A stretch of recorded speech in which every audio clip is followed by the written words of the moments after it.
હો આરતી બેટા બોલ.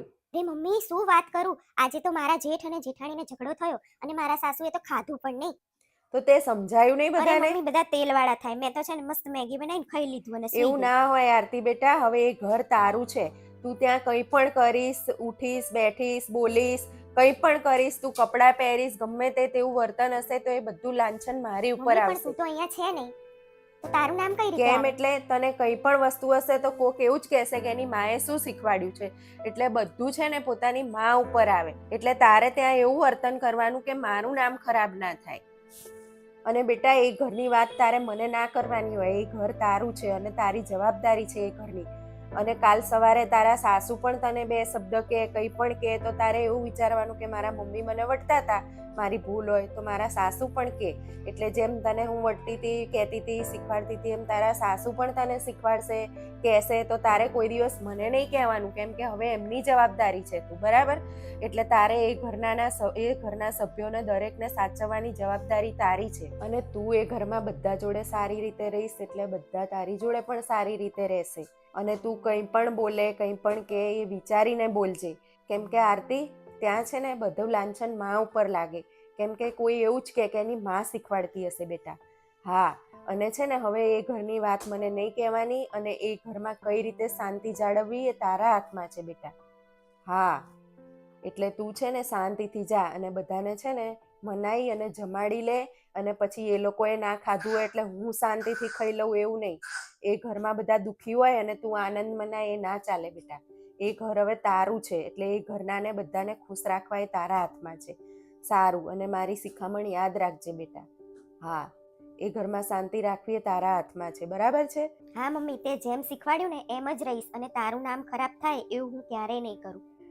સારું, ચલો બેટા, જય શ્રી કૃષ્ણ. બધાનું ધ્યાન રાખજે. અરે આમને કેટલી વાર કીધું છે કે આજે જમાઈ આવવાના છે એટલે ઘર હરખું રાખવું પડે. આ જો આવા ઓશિકા હારા લાગે, જમાઈ આવવાના છે, નવા કાઢ ઓશિકા, નવા લાય તો સારું લાગે થોડું કામ. આ તકિયું જોતું છે, તમને કેટલી વાર કીધું છે કે આપણે જમાઈ આવે ને ત્યારે જ કાઢવાનું, એમને જ આપવાનું, તમારે નહીં લેવાનું. એક ના એક જમાઈ છે તો સમજતા જ નહીં, સી ખબર. અરે તમે હજુ અહીં નહીં ગુડાણા છો, જાવ ને. આમ જમાઈ આવવાનો ટાઈમ થયો, હમણાં આવી જશે. એમને ખાવાનું છે. એમને છે ને શ્રીખંડ બહુ ભાવે છે અને છે ને ખમણ પેલા લઈ આવજો. એને ખમણ એ ભાવે છે. જમાઈ આવે ને એટલે એમને ભાવે એ જ વસ્તુ લાવવાની. જાઓ ફટાફટ લઈ આવો જઈ.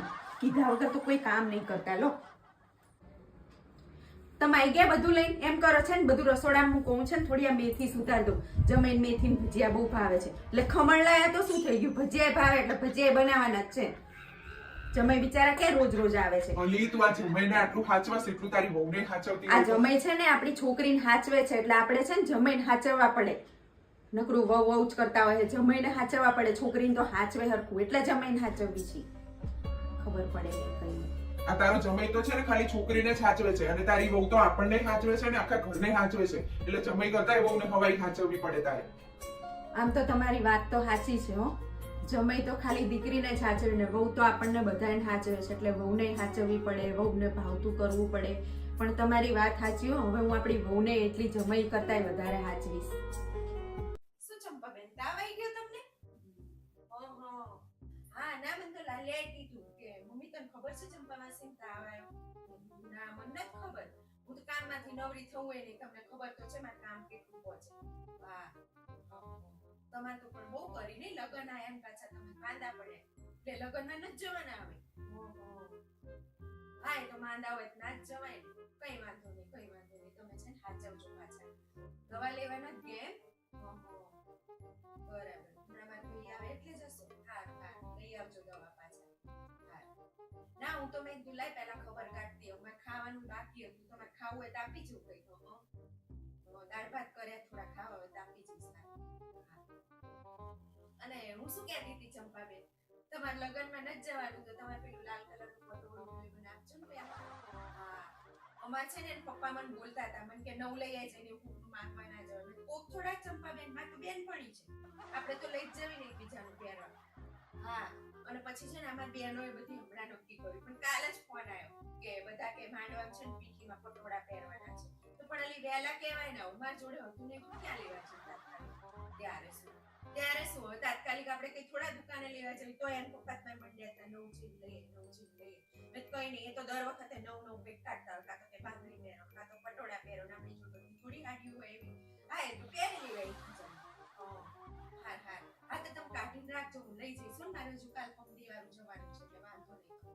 અને હારું હું દાળ ભાત મોકલાવું, લાલ ઘઉં આપી જશે હો. હારું, અને હાચવજો પાછા. હારું, કંઈક કામ હોય ને તો મને કહેજો હો. હા હા, અમાર ભાઈ આવે એટલે દવા પાછા લઈ આવજો, અને દવા સાંજે છે ને ખાઈ લેજો. કંઈક કામ હોય તો કહેજો પાછા, એવું નહીં રાખવાનું. બેનપણી કામમાં ના આવે કોણ આવે કામમાં? હા, તમે મારા કામમાં આવો જ છો ને, તો પછી હાર અને હાડી હમણાં તો તારું બતાવો એટલે કાઢજો. હારું હારું, આવજો હો ચંપાબેન, હાચવજો. હા. અરે બેન, તમને તો શું વાત કરું, તમારે તો શાંતિ છે. તમારી વહુ બહાર તો નોકરી કરે છે, બહાર તો જાય એ બાને, અને મારી વહુ તો છે ને આખો દિવસ ઘરમાં ને ઘરમાં પડી રહે છે. સી ખબર કરે છે તો નોકરીનું જ કામ કંઈક કોમ્પ્યુટર ઉપર કરે છે, પણ છે ને નવરી જ ના થાય. અને આપણે કંઈક પૂછીએ ને કે વહુ બેટા કઈ આ કામ છે, મારે મમ્મી મીટિંગ ચાલે છે. કોઈક દિવસ ક્યાંક બોસ જોડે મીટિંગ ચાલતી હોય, કોઈક મેનેજર જોડે ચાલતી હોય, ક્યાંક કંપનીની ચાલતી હોય, આખો દિવસ મીટિંગ મીટિંગ મીટિંગ, નવરી જ ના થાય મીટિંગમાંથી. અને આપણે જો કંઈક કીધું હોય ને તો એ કંઈક કે ને પહેલા તો મારો છોકરો રાડો નાખે, એમ કે મમ્મી ધીમું બોલ થોડું, એને મીટિંગ ચાલે છે. મમ્મી ધીમું બોલ, એને મીટિંગ ચાલે છે. સાલો સી ખબર એનું જ ધ્યાન રાખતો હોય કે મમ્મી અવાજ ના કરે, મમ્મી અવાજ ના કરે. બસ આપણે તો છે ને બોલવાનું જ નહીં. અને મેં એક દિવસ કીધું, આટલી બધી ભણેલી ગણેલી છું, આખો દિવસ તો ઘરે જ હોય છે, તો એમ કર આ બાજુમાં છે ને ચંપા માસીના છોકરાને ટ્યુશન ભણાય સાંજે, તો એક બે છોકરા બીજા આવે. તો મને ચોખ્ખી ના પાડી દીધી, મમ્મી મારી જોડે તો ટાઈમ જ નથી. અલી ટાઈમ જ નહીં, કંઈ તો કામ નહીં કરવાનું, ખાલી એને કોમ્પ્યુટર ઉપર જ કામ કરવાનું ને રૂમમાં બેઠી બેઠી કરતી હોય છે. અને છે ને ઇંગ્લિશમાં વાતો કરતી હોય બધા જોડે. મને તો ઘણી વાર છે ને એવું થાય કે આ હારી મારી છે ને બુરાઈ તો નહીં કરતી હોય ને, બધા જોડે મારી ખોદણી તો નહીં કરતી હોય. મને તો આવડે ને ઇંગ્લિશ, શું બોલે શું ખબર પડે. મને તો ઘણી વાર એવો જ સબ્જેક્ટ છે ને મારી ખોદણીઓ જ કરતી હશે બધા જોડે. હું તો છાની માની આમ સાંભળું પણ આપણને તો ખબર પડે નહીં શું કહે છે. પણ આખો દિવસ આટલી બધી હોતી હશે મીટિંગ મીટિંગ મીટિંગ. હું તો છે ને એમ થાય ઘણી વાર તો છે ને કે આને છે ને બહાર નોકરી કરતી હોય ને તો સારું આને કરતા. અરે હા વહુ બેટા, હા હા ચલો છે ને તમે બેસો, હું ઘડીક આવું. અમારા વહુને છે ને ઘડીક બ્રેક પડ્યું છે ને તો હું છે ને એને કંઈક ખાવાનું બનાવી દઉં. હા હા, કઢી ભાત ખાવા છે બેટા, બનાવી દઉં હો. સારું હાલો હાલો બનાવી દઉં હાલો. હા મીત, આ તો છે ને હું તારા બાપથી તો હાવ કંટાળી ગઈ છું. આ તો હું છું ને હારી તો ટકી નકર તારા બાપ જોડે છે ને કોઈ ટકે નહીં. આ હવારના દુકાને જાય ને સાંજે આવે ને તો એમ થાય ઘડીક માં જોડે બેસે વાતો કરશે, પણ ના, એમને તો બેસવાનો ટાઈમ જ ના હોય. આવશે એવા તરત ખાઈને છે ને બેસી જશે, પેલો ફોન લઈને આમાં મચેડશે, ફોન હેઠો મૂકશે એટલે પકડશે રિમોટ ટીવીમાં. અને ટીવીમાં તો છે ને પાછા હિન્દી ગુજરાતી ઇંગ્લિશ બધા સમાચાર જોશે, ભલે કઈ ખબર પડે કે ના પડે. આખા ગામના સમાચાર જોશે પણ મારું સાંભળશે નહીં. આ અઠવાડિયે એક રજા હોય ને તાર બાપને તો એવું કીધું ને રવિવારે ચલો બહાર જઈએ, તોય જોર આવે. શું કહેશે, ના હું તો થાકી ગયો છું, મારે તો ઘરે જ રહેવું છે. એમ નહીં, મને મન ના થતું હોય ક્યાંક બહાર જવાનું, પણ ના, એમને તો એવું જ છે કે તું 4 દિવાલોમાં જ રહે. મારું તો કોક વાર મન થાય કે નહીં બહાર જવાનું, પણ જરાય સમજે નહીં. અને તને નહીં ખબર હોય, મીત પેલા સામેવાળા ચંપા માસી રહ્યા ને એ મને શું કે ખબર, શિલ્પાબેન ગિરીશભાઈનો તો છે ને જરાય અવાજ આવતો નહીં ઘરમાં. અલ્યા પણ તમે શું સાંભળ્યો, મેં જ નહીં સાંભળ્યો, મારી જોડે બોલે તો તમે સાંભળો ને. અને બહાર જઈને તો કેટલો પડારો કરશે, પણ ઘરમાં આવશે એટલે એમની બોલતી બંધ.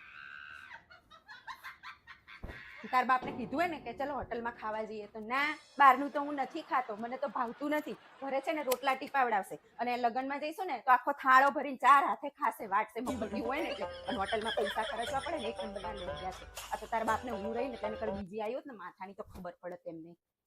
આ તો છે ને મીત તમને બધાને સારું લાગે, મમ્મીનો જ વાંક દેખાય, તો મમ્મીને જ ખબર હોય સેટ કે કોણ તાર બાટલો ફાટે. આ તો હું બોલતી નહીં ને એટલે નકર તાર બાપા છે ને આખી સોસાયટી સામે એટલો દેકારો કરે. પણ આ તો હું બીજું જેટલું કરું છું ને એટલે. આ છોકરાઓ તમે મોટા થઈ ગયા ને એટલે નકર છે ને અમને તો ખબર પાડી દઉં, પણ હવે એમ થાય કે આ છોકરા મોટા થયા હું કપડાં કરવું હોય. અલી ચંપા, તારી બહુ નોકરી કરે છે ને તો તારે તો સારું, ઉપરથી એનો ટાઈમ તો ફિક્સ હોય, ટાઈમે જાય ને ટાઈમે આવે. અને આ એક અમારી છે હારી સી ખબર, ક્યારે જવાનું નક્કી જ નહીં, સવારે જાય, બપોરે જાય, સાંજે જાય, ને કોક વાર તો રાતે આપી લઉં ઉચકીને ઉપડે, મમ્મી આવજો હું જઉં છું કે. હારી પણ એને છે ને પાર્લરનું કામ છે એટલે ગમે ત્યારે જવાનું થાય એને. અલી ચંપા બોલ, છે ને હમણાં મારી બેનની છોકરીને લગ્ન ના ગયા તો મેં એને કીધું કે મારી બેનની છોકરીને છે ને મેકઅપ કરવાનો હતો, તો બ્રાઇડલ મેકઅપ તું કરી આપ. તો શું કે ખબર છે, ના મમ્મી તમારા છે ને બધા સગા તો કંજૂસ છે, મને તો પૈસા નહીં આપતા. હાય હાય, મેં કીધું લે મારા સગાના પૈસા લેવાના હોય, પણ ના મારા સગા હતા ને એટલે ચોખ્ખી ના પાડી દીધી, ના કરી આપ્યો મેકઅપ. બોલ અલી ચંપા, હું તને કહીશ ને તો તું માનીશ નહીં.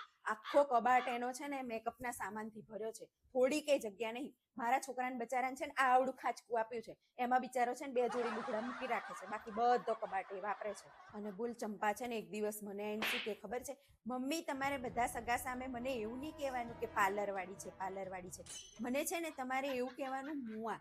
આય હાય, આવું પાછું શું મુઆ? તો મેં એને કહી દીધું, આ તારું ડાચું છે ને આખો દાડો ચડેલું તે તને તો મુઆ જ કે બધા. અરે મેં તો છે ને હાથ જોડી લીધા છો. અને પાછો મારો છોકરો મને શું કહે ખબર છે, મમ્મી તું ઘરમાં છે ને 10 કામવાળી રાખી લે, પણ કિશુને કામ નહીં બતાવવાનું, એ નવરી થોડી છે. રામખોર, મેં કીધું નવરી તો હું જ છું, તારી માં જ નવરી છે આખો દાડો, મારે તો કઈ કામ જ નહીં, એ જ બધું કામ કરે છે. ના ચંપા, મારી વહુ કમાતી તો બહુ હશે, પણ મને ખબર નહીં કેટલું કમાય છે, મને કે નહીં. અરે ચંપા, મોઢા પર તો છે ને મેકઅપ કરીએ ને એટલે ઉપરથી મોઢું ખરાબ થઈ જાય, આપણું જે નેચરલ હોય ને એ જ સારું લાગે.